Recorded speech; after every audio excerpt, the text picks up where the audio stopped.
So as I'm listening to this, I'm going to listen for a little bit and respond as a parent. Try to be a voice for a parent, okay? And parents that might be listening to this, and some might be like in disbelief, and surely this is not happening in my school or in my state or whatever. Do you have anything to say to them? First of all, is this something that's just kind of unique here and there, or do you believe this is kind of across the country, that this system is kind of getting put out into our schools? That's the first question I have. And the second is, if a parent is concerned about that, what, as a person who's been a teacher, been a part of that system, what can parents do to make a difference? Okay. The first question, is it happening? I think it's happening everywhere. In Virginia, it really started to happen in 2017. That's when the big push we started to see kind of came through. I think that we were a little bit late to the game because I know that there were surrounding states, and I've spoken to teachers in other states who were experiencing and going through all this stuff before we were going through it. But when the Right. VDOE, the Virginia Department of Education, got involved and started changing things like the social studies strand, the requirements for teachers to get, at the end of the year when they're being observed, there now you've got cultural, that use all these acronyms and they all get, jumbled up, but it's culturally responsive teaching, I think is what they're referring to it Right. as. And that's part of your evaluation at the end of the year. And if you look through it, it's, again, it's very telling. As far as what parents can do, keep your eyes open. What are your kids bringing home? Talk to them. What are the assignments that they're working on? Talk to the parents to the teacher, if there's an issue with an assignment, or you've got a question about an assignment, contact the teacher. If you don't get anywhere with that, contact your principal. I would say go to school board meetings, but what I'm finding is that the Virginia Association of School Boards, another acronym, but it's the group that they're part of. Every single school board member in Virginia is trained by this group, and they're lobbyists. They're nothing more than lobbyists, and they're teaching them that their job is to support or hire a superintendent, pass his budget, and support and pass his policies, essentially. So taxpayers are kind of left out of the loop. So there's nobody that's supporting people who are trying to fight this. Yeah, well, let me respond to that. Certainly, there is a Virginia School Board Association, and that has always been kind of the primary voice of organizing and training and equipping school board members. But you're correct. That organization, along with the teachers unions and the Association of Superintendents and so forth, they're all working collaboratively. And to some extent, I would say, they need to work collaboratively because they're all working kind of within the same system. The problem is when there's a collaboration to advance concepts that are revolutionary to our schools, but the verdict is out. As they're supposedly bringing reform that's supposed to be making better schools and better education systems and more quality graduates and so forth. But I think what we're seeing is they're bringing around reform in all kinds of ways, but we are not really seeing an increase in outcomes. We're seeing a decline overall in student outcomes. And that's what's most concerning. And so obviously, that's why we're seeing in recent years, the last year particularly, excuse me, where, many parents have been challenging school boards and over issues and where many school board members have been challenged at the ballot box, and a good number have been replaced. And so Of course, the Association of School Board Members, continues to be a place for them to get knowledge and understanding. But there are other entities that are stepping up and trying to create alternatives, so that folk can get um, other ideas as well, and not just those that are given to them. Because at the end of the day, I think this is what most communities want. They want their representatives, their supervisors, and their school board members to represent them, to make sure that those schools are, in fact, producing the best kind of education that the families and the communities need and want.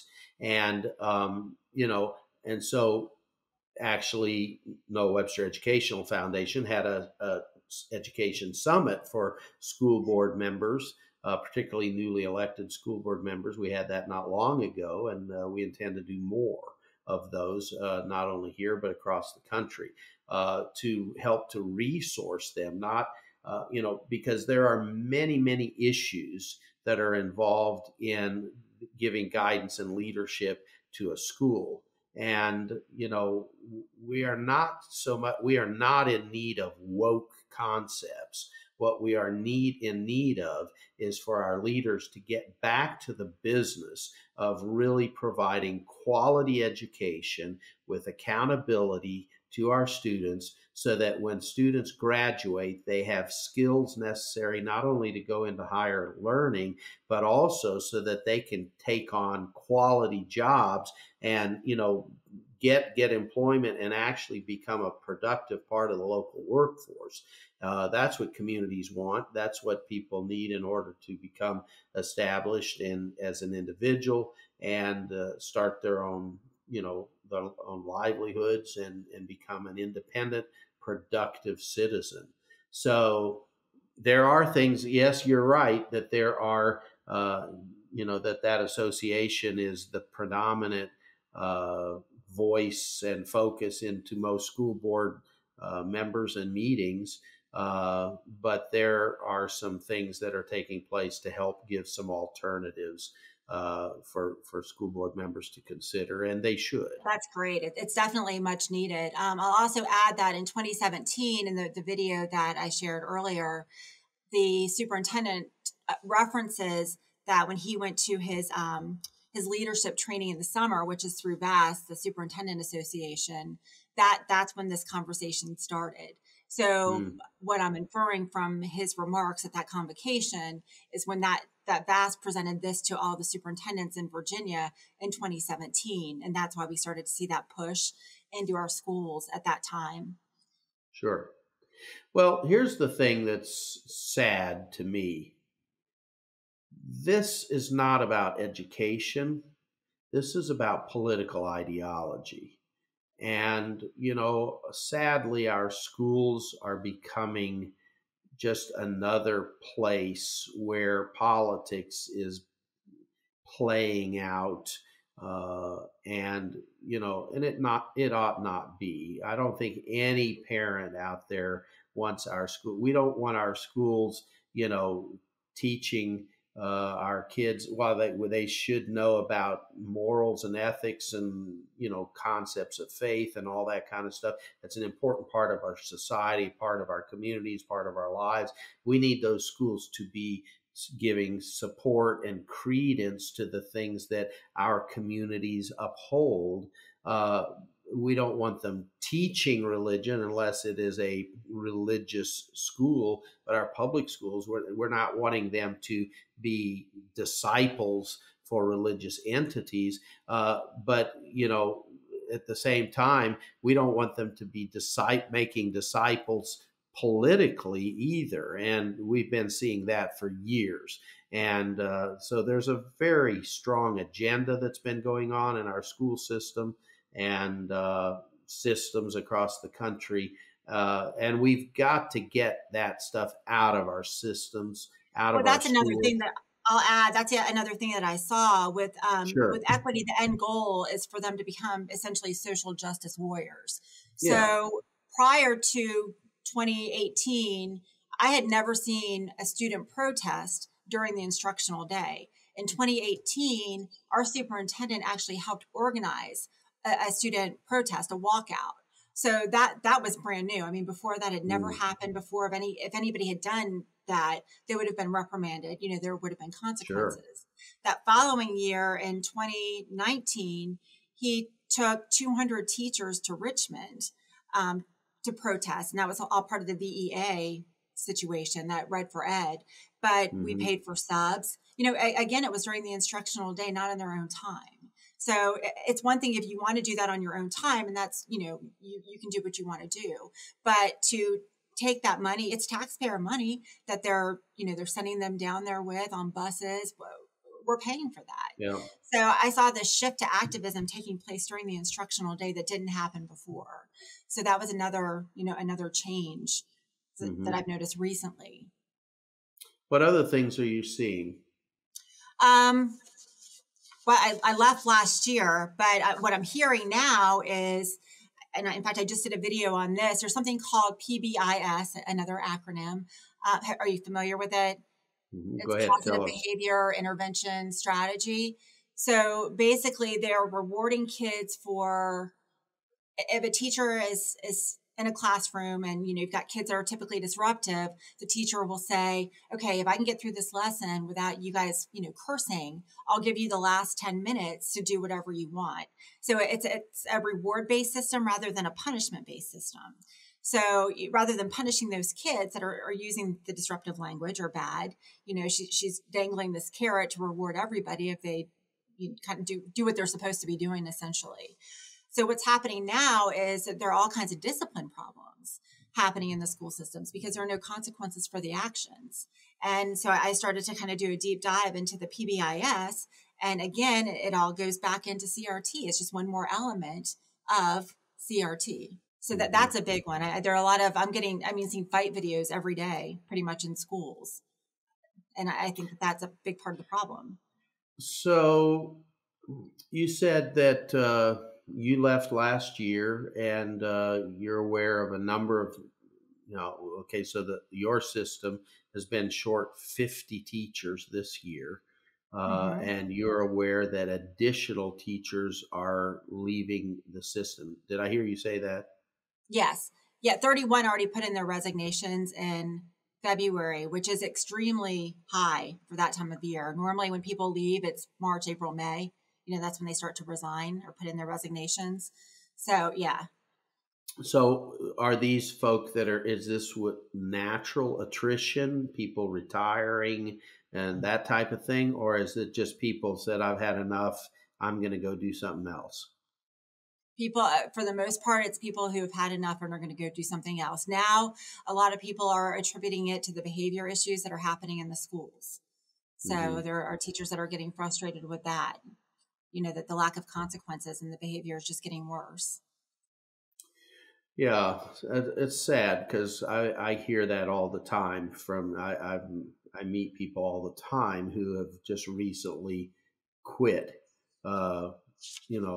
and we're not producing enough educators, and there's just a shortage in our schools, and yet, so what would you say to school board members? Somebody, you've worked in the schools, you quit for a reason.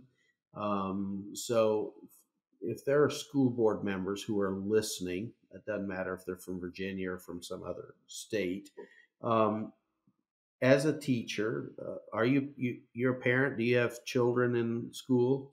I have a grown daughter. She's out of school now. Okay. But, okay, so you can speak as somebody who was a teacher, and perhaps as a parent as well. But, what would you say to school board members? What are things that they need to be looking for? What are concerns that you would express to them and encourage them in order to turn things around and get us headed in the right direction? Well, the first thing, and in fact, I've been contacted by quite a few teachers with more conservative values throughout the, or not school board members, I'm sorry, throughout the Commonwealth, who have said, that they're basically bullied into being quiet. So Mm-hmm. the first thing I think that honestly needs to happen is they need outside training. Like they should not all be trained by the Virginia School Board Association. They need to get training elsewhere that really explains what their job is, and that's to uphold the Constitution. So that would be number one. Move away that the Virginia School Board Association is not the end all be all. Get training elsewhere, because it's taking them away from doing the job that taxpayers expect them to do.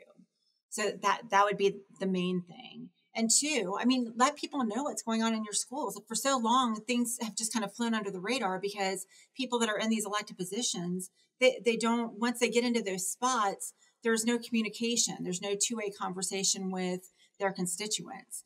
So it's really Tim Anderson out of Richmond he's fantastic. He's constantly putting stuff out there, letting people know what's happening. This is what we're voting on now. So if you want people involved and engaged, part of that falls on you to let them know, because you've got a front row seat to what's happening. So let Right. constituents know what's going on. What do we need to be looking for? What can we do if you're getting a lot of pushback from other members of the school board because, you're on an opposing side on an issue? Talk to people. What can we do to help you, move that forward? I just think that the communication is huge. Transparency, that lack of transparency, that's been a huge problem for years. And I think that school board members really, once they're in those positions, you put out a weekly letter letting people know what's going on. What are the big issues that you guys are addressing right now? Right. Solicit some input, because we've got a lot of bright people that live in this community. Why aren't you asking them for help or for suggestions on how to clean up this mess that we've created in the past 5 years? Mm-hmm. Mm-hmm. So, do you have some other things you'd like to share with us? I would like for people to kind of wake up to what's happening in the community and start, writing letters to the editor. Start doing something to fix it, because it didn't get here overnight. It's not going to go away overnight, but it's going to take Right. all of us, I think, to fix what's happening. Thank you, Shelly. That's important. People need to get involved. That people need to become active. If we just try to ignore it, pretend like it's not there, maybe we haven't checked it out. Maybe people say, well, I don't know if that's going on. Well, they need to find out, because if it is going on in their school, then their child, their community ultimately is going to suffer because of it. And, when there is stuff like this going on, it is absolutely critical. And, we usually talk about parents, but I'm going to just say citizens, because taxpayers. The bottom line is the whole community puts investment into our schools. In almost every community, the number one budget item in any county and in many cities is the school system. It is the biggest drain on our budget. Is it worth investing in? Absolutely, if it's quality education. But if it isn't quality education, then we need to step up and get involved, get engaged, and make sure that the people who represent us are representing us appropriately, and making sure that our schools are, in fact, really doing what we expect our schools to do, and that is to provide our children, our grandchildren, a quality education that helps them to think, that prepares them for life, and helps teach them, just give them a good moral upbringing, along with the community. That our schools should be helping to reinforce these concepts, not to destroy them. And too often that is the case as well. So yeah, and another thing I think that could change, the board of supervisors, they control, they handle the purse strings. correct. They ought to be requiring the school systems right now, they just submit a budget proposal. It's very broad. You can look at that and you have no clue where your tax dollars are going. And then there's no follow-up as to how the money was actually spent. So one thing the Board of Supervisors could do is require them to, it's 2022, there's no reason we can't, we shouldn't be able to open a document and see where all of our money is going at this point. So that's one thing that I'd love to see the Board of Supervisors or the I know people have different city councils. Yeah, city councils. That's one thing that I'd love to see all of them do to kind of help clean up some of this as well. Well, Shelly, it's been an interesting conversation. You certainly have had some personal experience in that space. We've talked to numbers of folk like you who have had those challenges. And unfortunately, it just got so bad, like with you, that you just had to leave. You couldn't be a part of it anymore. Well, one thing I did not add, but when the first thing that happened after I started commenting on the deep equity, one of the people running that deep equity was not happy that I was speaking out against it. She ended up filing a complaint against me. And that's when I was escorted out of my school, taken out of all of my journalism programs, and they put a brand new teacher in there with no journalism background and moved me to another school. I mean, it just didn't, it made no sense, so that was, and then ultimately ended up leaving after I was put at the other school and taken out of all my programs. But well, I'm sorry for that negative experience, but thank you for the effort that you made while you were teaching and for what you're trying to do now to help our citizens and our communities understand some of the things that are going on so that they can be a part of the solution. Here's the reality. Things don't just get fixed by themselves. Things get fixed when people band together, find out what's really going on, and then come together to get those things fixed and demand that people are held accountable and that those issues are corrected.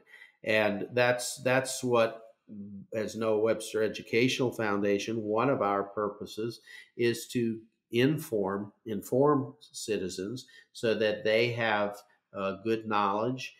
We do a lot of things, our blogs, and we try to be solutions based. It's one thing to curse the darkness, but if you don't have a solution, then, people lose hope. There is always hope. We're a great country, great communities, great people, but we have to come together, and we can't just let these negative, harmful influences just override our systems and our cultures and ultimately destroy us, because we can't let it happen. So thank you for sharing your voice today, Shelly. And do you have a website or a page or anything if people want to contact you? Yes, on social media, on Facebook, it's called Fauquier Tabs, TABS, and it's Taxpayers Advocating for Better Schools. Okay. Fauquier Tabs on Facebook. Well, Shelly, thank you so much for spending time with us. Thank you so much.